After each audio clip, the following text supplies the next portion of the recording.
The life story of Giorgio Armani. Imagine a young Italian man, hands trembling, presenting his first independent collection in Milan in 1975. Unaware that he would become one of the greatest names in global fashion, Giorgio Armani, at 41 years old, had just risked everything he owned to follow his revolutionary vision of fashion. The child of war who would redefine global elegance, Giorgio Armani was born on July 11, 1934 in Piacenza, northern Italy, into a modest family. His father Ugo worked as an accountant for a transport company, while his mother Maria raised Giorgio and his two brothers. His childhood was marked by the deprivations of World War II, a period when Italy was ravaged by bombings and poverty. Young Giorgio grew up in an austere environment that shaped his character and would later influence his minimalist approach to fashion. The family moved several times during these difficult years, seeking safety and stability in an Italy torn apart by conflict. These early experiences instilled in him a deep appreciation for simplicity and quality rather than ostentation. As a teenager, Giorgio developed a fascination with the human body and initially considered a career in medicine. He enrolled in the medical faculty at the University of Milan in 1952, pursuing what seemed to be a stable and respectable professional path. After 3 years of medical studies, fate intervened in the form of mandatory military service, which interrupted his academic journey. Assigned to the military hospital in Verona, Armani discovered a new world that would forever change the trajectory of his life. It was during this period that he was exposed to the world of design and aesthetics in a way that awakened his creative sensibility. After his military service, Armani made a decision that surprised his family. He abandoned his medical studies to pursue a career in fashion. In 1957, he found a job as a window dresser at the La Rinascente department store in Milan, the Italian fashion capital. His talent for visual arrangement and eye for detail did not go unnoticed. He was quickly promoted to buyer for the men's department, a role that allowed him to refine his understanding of men's clothing and customer preferences. This experience proved fundamental for his future revolution in men's fashion. In 1964, Armani took a decisive step in his career by joining Nino Cerruti, a prestigious clothing manufacturer. For 7 crucial years, he worked as a designer for hitman Cerruti's men's line. It was there that he learned the subtleties of textile creation, cutting and garment construction, acquiring technical expertise that would become his signature.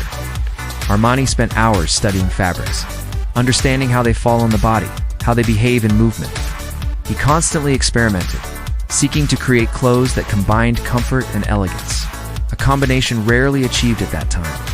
His colleagues remember a meticulous perfectionist man who could spend hours adjusting a lapel or the angle of a pocket. Giorgio was never satisfied, recalls a former Cerruti collaborator. He saw details that no one else noticed and insisted that everything be perfect. Not out of vanity, but out of respect for the garment and the person who would wear it. In the early 70s, Armani began working as a freelance designer, collaborating with various Italian fashion houses, while nurturing an increasingly pressing dream, creating his own brand. The meeting with Sergio Galeotti, an architect and entrepreneur, marked a decisive turning point in his professional and personal life. Galeotti became his business and personal partner, encouraging him to take the step toward independence. Without Sergio, I would never have had the courage to start, Armani would later confide.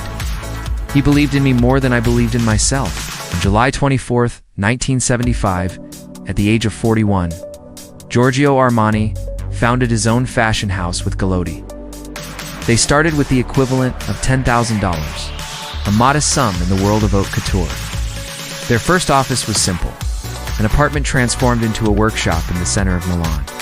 The first Armani collection was presented in a small, intimate fashion show, far from the usual extravagances of Italian fashion. What immediately struck buyers and the press was Armani's radically different approach. His men's clothing was a quiet revolution. He removed the rigid structure of traditional suits, eliminated excessive padding, softened the lines. The result was a suit that naturally embraced the body, offering a relaxed elegance never seen before. For women, Armani adapted the codes of men's wardrobes, creating feminine suits of revolutionary sobriety in an era dominated by excess. "I wanted to free men from rigidity and give women the power of simplicity," he would later explain. Success did not come immediately, but gradually. Armani's vision began to attract a clientele in search of a new definition of elegance. In 1976, the brand achieved a turnover of $1 million, a promising start that confirmed the designer's intuition. Armani's international breakthrough came in 1980 when he dressed Richard Gere for the film American Gigolo. The fluid and sensual suits worn by the actor captured the public's imagination and established a new reference for masculine style. Almost overnight, the Armani name became synonymous with modern and accessible sophistication. Hollywood quickly became enamored with the Armani style, and his creations began to dominate the red carpets of major ceremonies. Women also succumbed to the Armani vision. His suits with structured but never excessive shoulders offered an elegant alternative to the excesses of the 80s. In 1982, Armani appeared on the cover of the prestigious Time magazine, a rare consecration for a fashion designer. Commercial success followed critical recognition, with the opening of Armani boutiques in the world's fashion capitals. But in the midst of this meteoric rise, tragedy struck. In 1985, Sergio Galeotti died from AIDS. This devastating loss left Armani alone at the helm of a rapidly expanding empire. "I thought about giving up everything," he would later confide. "But I knew Sergio would have wanted me to continue our dream." Armani transformed his pain into creativity and determination, taking charge of all aspects of his business, from creation to management. Against all odds, he demonstrated exceptional business talent. A rarity in the world of haute couture, where designers are often disconnected from commercial realities. The 90s saw the strategic expansion of the Armani empire with the launch of new lines. Emporio Armani, targeting a younger clientele. Armani Exchange, offering Armani style at more accessible prices. Armani Casa, extending his aesthetic vision to interior decoration.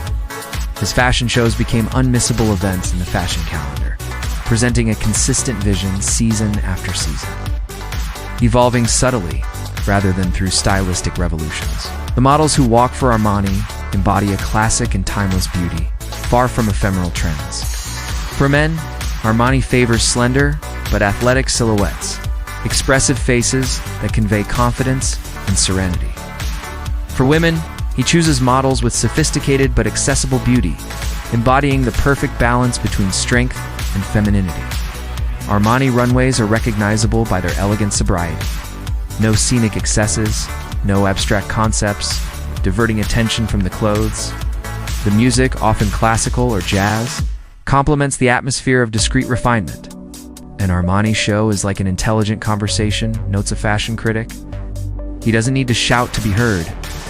At the turn of the millennium, Armani had become much more than a fashion brand. It was a global luxury empire generating more than $2 billion in annual turnover. In 2005, at 70 years old, an age when many would consider retirement, Armani launched his first haute couture collection, Armani. It was the culmination of a quest for perfection, where each piece is created by hand with meticulous attention to detail. Armani shows quickly became exceptional moments in the Parisian haute couture calendar. Unlike the theatrical extravagances of some couturiers, Armani offered a vision of haute couture where elegance is born from technical mastery and purity of lines. His evening gowns, often in shades of midnight blue, pearl gray, or deep black, became favorites of Hollywood actresses for prestigious ceremonies. Kate Blanchett, an informal ambassador for the brand, declares, "Wearing Armani means feeling protected while being perfectly showcased." Alongside his successes in haute couture, Armani continues to innovate in ready-to-wear, introducing new materials and techniques while remaining faithful to his philosophy of sophisticated simplicity. His men's collections maintain that perfect balance between structure and fluidity that revolutionized men's fashion. His women's collections evolve subtly, integrating contemporary influences while preserving that timeless elegance that is the Armani signature. Across the decades, Armani remains true to his vision, resisting industry pressures for radical seasonal changes or commercial collaborations. Fashion passes, style remains, he often repeats, a philosophy that guides each of his creations. Today, at almost 90 years old, Giorgio Armani remains actively involved in every aspect of his business, personally overseeing collections and strategic decisions. Unlike many designers of his generation, he has chosen to maintain his independence, refusing acquisition offers from major luxury groups. His empire employs more than 7,000 people worldwide.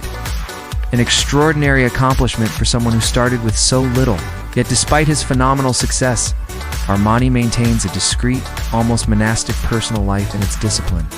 He lives and works according to strict routines, rising early, training daily, eating simply. His Milan apartment, like his clothes, is a model of elegant minimalism. His rare moments of relaxation are spent on his yacht or in his villa on the island of Pantelleria, always surrounded by a small circle of loyal friends and family. Armani's legacy is undeniable.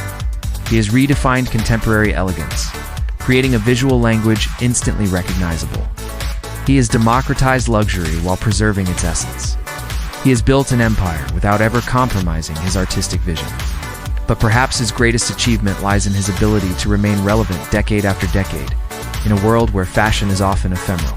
As Anna Wintour, the formidable editor of Vogue, says, Giorgio has achieved the impossible, creating clothes that are both of their time and timeless. The story of Giorgio Armani is that of a visionary, who transformed not only the way we dress, but also our very perception of elegance. From the child of war to the global fashion titan, his journey embodies the Italian dream of excellence and beauty. As we contemplate the extraordinary impact of this discreet man on global culture, a question arises. In a fashion world increasingly dominated by the ephemeral and the spectacular, can the Armani vision of discreet and timeless elegance continue to thrive for future generations?